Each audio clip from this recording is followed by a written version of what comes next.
Hi, everybody. It's Josh Wilton. Welcome back to the Wilton Report, the Princeton Greater Princeton's only dedicated podcast. Today, we're going to continue with getting you your MBA in Princeton Greater Princeton Real Estate, talking about being a good buyer, a strategic buyer. Again, if you haven't hit subscribe, please do so before we jump into the episode, and I'll see you back here in a couple of seconds.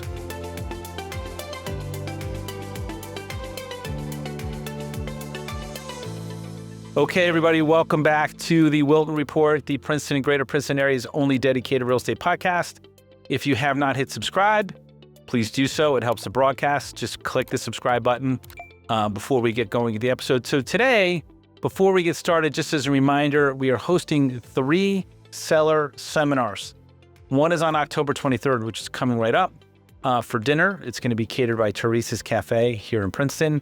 November the 13th for lunch, I'm going to get the food from Olives, and December the 18th for breakfast. You get that, of course, from PJ's Pancake House, because where else do we eat breakfast? If you want to attend, if you're thinking of selling your home and you want to attend, it's very limited seating. It's here at the office. Text Seller Seminar to 609-773-8054, and I'll see you here at seminar. Again, why am I doing this? It takes a lot of time to prep houses.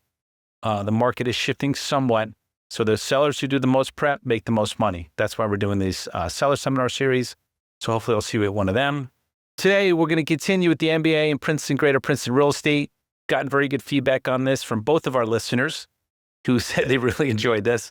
So today, we're going to talk about being a strategic buyer. We've been focusing on what it means to be a good seller, I think a fair amount the last 4, 5, 6 weeks. Today, we're going to talk to the buyers in the market. So the first thing I always say is this. Remember this, real estate's local, okay? So what's happening in Austin, Texas has no impact as to what's happening in South Brunswick, New Jersey, Princeton, New Jersey, West Windsor, New Jersey. The real estate market is local. You have to know the market, and you have to be a strategic buyer.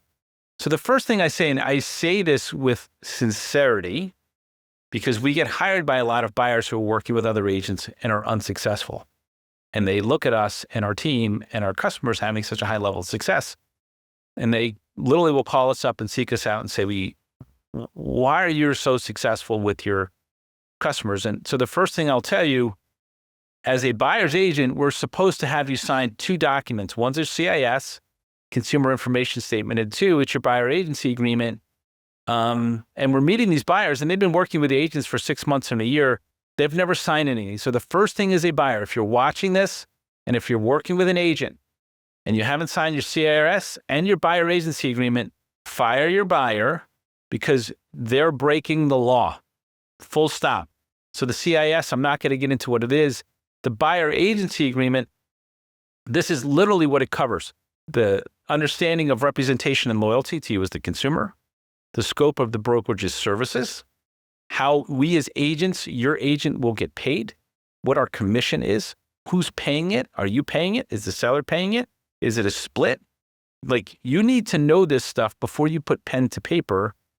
Are obligations from disclosure and confidentiality to you? What if the company is representing the seller? What does that mean from disclosure and confidentiality? You need to know that. And the terms of the contract. Does it last for the rest of your life? Right? Is it an at-will contract? So if you don't have your buyer agency agreement signed with your buyer agent and you're out looking at houses, fire your agent. I don't know what else to tell you. They're breaking the law. I find it incredible, but we've had a bunch of consultations in the last 2 weeks with customers who have been looking with other agents and have never even heard of this before, which I will tell you makes me, and use my favorite word, incredulous. So first things first, get your paperwork signed up and lined out. Number 2, you have to take time to sit down and go through what's important. It's not about seeing the house. Anybody can open the door for you. The first thing you have to understand is the market. So what's the absorption rate for South Brunswick, West Windsor? What's the absorption rate for the West Windsor 55 plus, or the single family between 800 and 1.4, which is scorching hot, by the way, right? What's the list to sale price ratio? What's the price per square foot average? Where are things trading at in relation to the assessed value? What's the difference in lot size, conforming, not conforming in West Windsor, Princeton?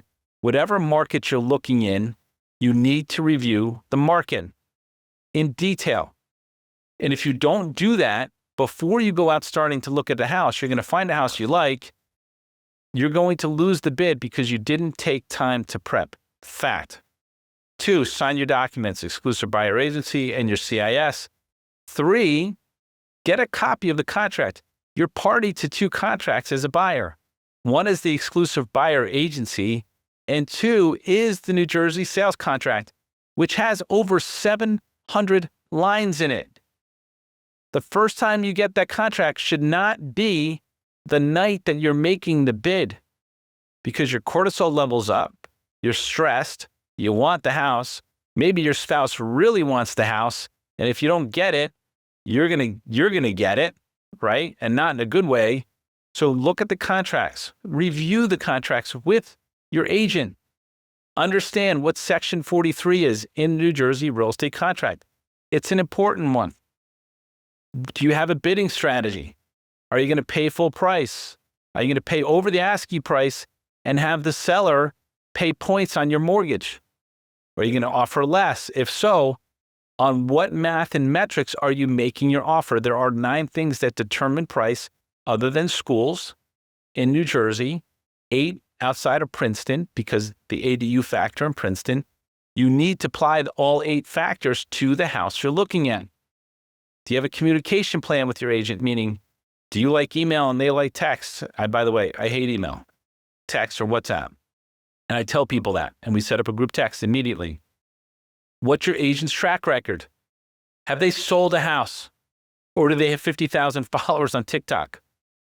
I'd rather take someone who sold a lot of houses and has a plan for me to be successful than somebody who has a snappy social media video. But you as the consumer, the good news is you get to make all these choices. Period. I'm not the cheapest agent to work with, but I sell more houses than anyone else. So pick your battles, right? So you got to take time to sit with your agent and go through the market, your contracts that you're party to, right? Your strategies, your bid strategies, how you're going to bid, what do you want in your bid? Are you going to ask for a credit? What's your home inspection contingency plan? All those things. And if you don't know what I'm talking about and you're working with an agent, fire your agent. I can't make it any simpler than that. And I'm saying this because in the last 2 weeks, we've met with 7 buyers who are working with other agents who are going to fire their agent, hiring us, literally had no idea what I'm talking about. And this is SOP for us at the Wilton Group. So 2, again, your contract, you're party to 2 contracts, exclusive buyer agency agreement, New Jersey or PA sales contract, because obviously I'm licensed in Pennsylvania. So you need to read those 2 contracts. You need to sign those 2 contracts. Understand attorney review. Man, nothing counts until you're out of attorney review. So in New Jersey, this is not PA, in New Jersey, anywhere in the state of New Jersey, even below Route 130, right, where they practice more of a PA style of business, you write an offer, seller accepts the offer, you both sign it. Now you have a signed contract. It's not binding. Until the attorney ratifies the contract or 3 business days pass, that contract is not a binding contract in the state of New Jersey. It's almost like a timeout period. It was really put together as a timeout period where the buyer could think about what they're doing. Okay? It's great. Now in Pennsylvania, you sign, the seller signs, it's a binding contract. So as a buyer, understand that until you're at a review, it's not binding, right? So that matters in your bid strategy. If you don't love the house, but you're just, I'll get it if I can get the price to X or not pay above Y, make the offer. Because it doesn't matter. Even if the seller signs it, you don't have a contract. It goes to review, and until it's at a review, you can cancel it, they can cancel. It's a non-binding contract. So important in New Jersey to remember. PA, don't forget, you sign, seller signs, it's binding. Completely different game. Have a bidding strategy. Have a bidding strategy. So each house is its own ecosystem. So if a house has 10 offers, you need a very defined bidding strategy for that house. If a house is overpriced to the market, that's a different bidding strategy. So I'll give you an example. A house comes on the market should be listed at 800, comes on at 900. Maybe you get it down to 830 and you're willing to pay a little bit above the market so long as the seller pays points on your mortgage as a closing cost to drive your monthly payment down. Because you're only financing an extra $30,000, right? You're only going to live in the house probably for 10 years. Take the points. Don't worry about the $30,000. You're not paying it in its entirety. So there's a lot of different ways to think about bidding, right? If you're one of 10 offers, which happens all the time, despite what you're hearing, what's your strategy with the home inspection contingency, which is a major contingency in the contract, which is why you have to read the contract before you go to sign it, right? So what's your strategy? Are you buying the property based on the future value? Is it a development deal? Are you trying to build an ADU? Do you understand the escalation clause or not? Honest to God, met with a buyer, not last week, the week before, has been looking in West Windsor, the hottest real estate market in our market, scorching, has made 3 offers. And when I got to the part where we talk about escalation clause, I said, I'm sure you've seen this. Never heard of it. Agent never covered it. Nothing. I mean, so if you can tell, I'm a little more animated tonight, but like, my God, man, choose your agent wisely. Okay? And lastly, don't wait for the price to come down to offer. And I'm going to give you a couple examples. So I had one of our listeners, honest to God, send me an email, said, you should maybe block out your Excel sheets because you don't want anybody to copy them. They're right, by the way. I did say the average agent, if I say Excel sheets, they will break out into a sweat and run in the opposite direction, just so you know. Agents are agents for a reason. They don't necessarily like Excel. I like Excel, or Google Sheets in this case. So here's an example of a house, keeping the address out of it, 1,233 square feet. It was a condo, by the way.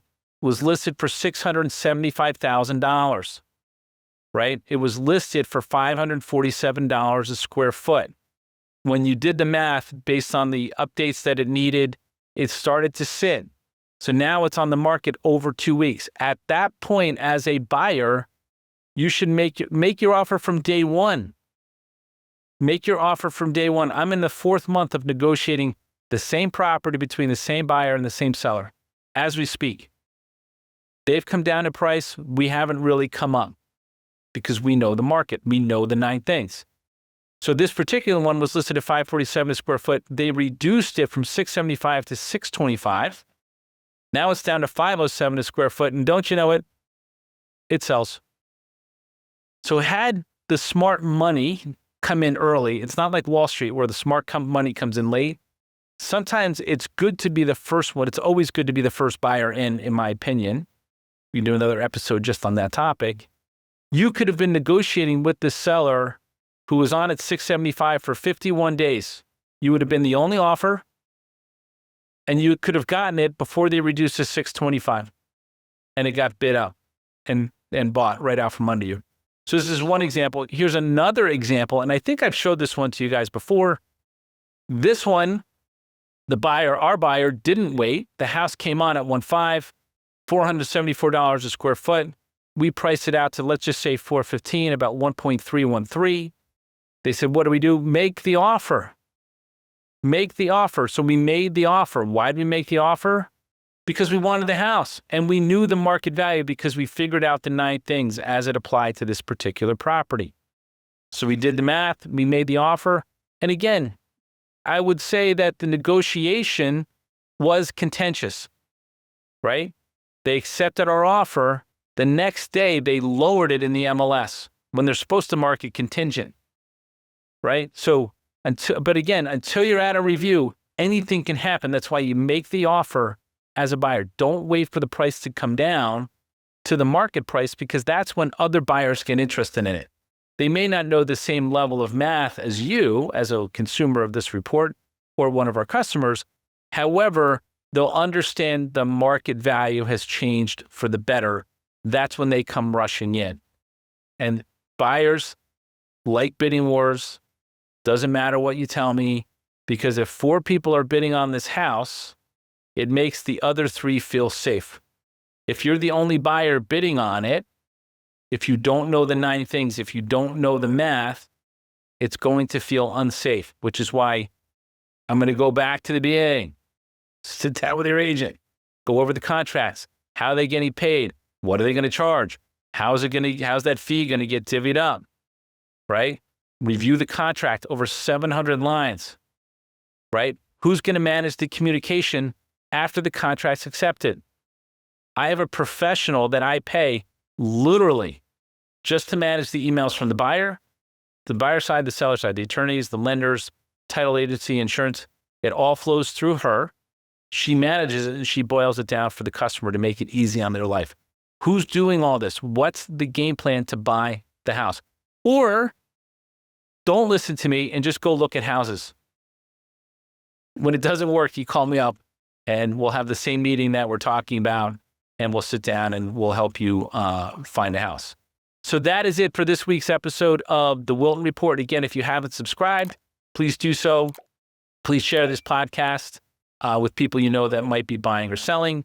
And as always, thank you for your time. And thank you for being a subscriber to the Wilton Report. See you guys in the next episode.